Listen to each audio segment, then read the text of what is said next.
మేలు జరిగిందా లేదమ్మా? జరిగింది. ఇంత మేలు చేసిన జగనన్నకి మనం థ్యాంక్స్ చెప్పాలా లేదా? చెప్పాలా లేదా? ఎలా చెప్దాం? ఎలా చెప్దాం? ఓటేసి. ఏ గుర్తు మీద? ఏ గుర్తు మీద? మన గుర్తు, జగనన్న గుర్తు. ఫ్యాన్ గుర్తు మీద ఓటేసి జగనన్నకి థ్యాంక్స్ చెప్దాం. మే 13వ తేదీన మీరంతా కూడా ఎండగా ఉందని, వేడిగా ఉందని, ఉక్కపోతగా ఉందని ఇబ్బంది పడద్దు.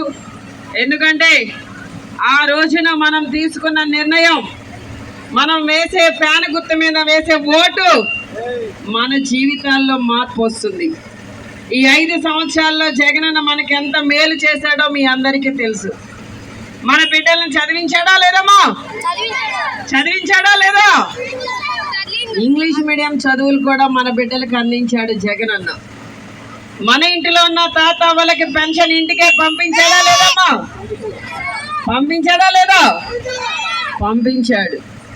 రేషన్ ఎక్కడికి వస్తుందమ్మా? మన ఇంటికే వస్తుంది. సంక్షేమ పథకాలన్నీ ఎక్కడికి వస్తున్నాయి తల్లి? మన ఇంటికే వస్తున్నాయి. మధ్యలో దళారులు ఎవరూ లేకుండా ఈ రోజున మన కుటుంబంలో ఉన్న పేదరికాన్ని జగనన్న దూరం చేశాడమ్మా. ఇంత మేలు చేసిన జగనన్నకి మనం రుణం తీర్చుకోగలమా? తీర్చుకోగలమా? తీర్చుకోవాలి. అమ్మ ఒక్కటే మాట్లాడుతున్నా, మిగిలిన ఎవరు మాట్లాడరా? మీరంతా కూడా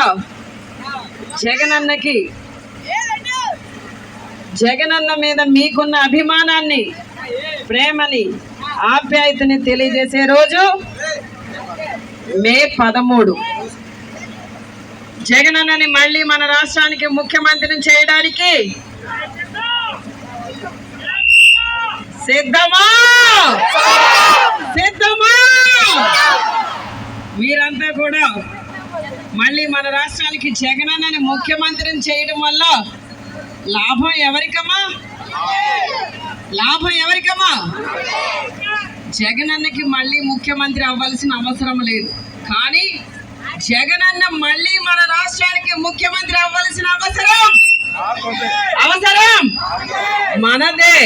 కనుక మీరంతా కూడా జగనన్నని మనస్ఫూర్తిగా ఆశీర్వదించి మీ చల్లని ఆశీస్సులు ఇచ్చి జగనన్నని మళ్ళీ మన రాష్ట్రానికి ముఖ్యమంత్రిని చేసుకునే బాధ్యత మందే. జై జగన్! జై జగన్! జై జగన్! గ్లాస్ ఎక్కడ ఉండాలండి? గ్లాస్ ఎక్కడ ఉండాలి? సింక్ లో ఉండాలి. మీరు సరిగ్గా సింక్ లో లేరు. గ్లాస్ ఎక్కడ ఉండాలి? సైకిల్ ఎక్కడ ఉండాలి? సైకిల్ ఎక్కడ ఉండాలి? ఫ్యాన్ ఎక్కడ